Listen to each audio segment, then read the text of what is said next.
মানে পাট্টা দিব বুলি মাতিছে আমালোকে। তো তাৰ কাৰণে গৈছিলোঁ। তো মই আজি গোসাইগাঁৱত গৈছিলোঁ। গোসাইগাঁৱতো এইটো শুনি আহিলোঁ যে এইটো কাগজটো বেকাৰ হৈ যাব।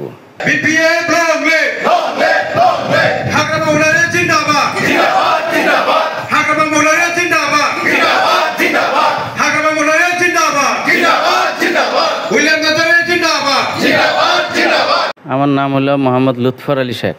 এইটো শিমলটাপুৰ পৰা আহিছোঁ, পিজিআৰ শিমলটাপুৰ পিজিআৰৰ পৰা। আগত দলত না আছিলোঁ, আগত BPF দলতে আছিলোঁ। কিবা কাৰণবশতে আমালোকে মাতিছে এইটো UPPL দল থাকি এইটো মিটিঙত অলপ গৈছিলোঁ।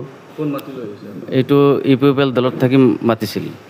সেইটো কাৰণটো দেখাইছিল, মানে মাটিটো পাট্টা দিবাৰ কৈ দিছিল, মানে পাট্টা দিব বুলি মাতিছে আমালোকে। তো তাৰ কাৰণে গৈছিলোঁ। তো এইটো কৈছে দিব বুলি কৈছে, এইটোতো বিশ্বাস কৰা নাই আমালোকে। তাৰ কাৰণে এইটো নিজেও বুজি পাইছোঁ যে এইটো নহ'ব। তো মই আজি গোসাইগাঁৱত গৈছিলোঁ। গোসাইগাঁৱতো এইটো শুনি আহিলোঁ যে এইটো কাগজটো বেকাৰ হৈ যাব। তো তাৰ কাৰণে গোটেই বুজি পালোঁ। তো আকৌ BPF দলত মই জইন কৰিলোঁ মানুহবিলাক লৈ। মই নাযাওঁ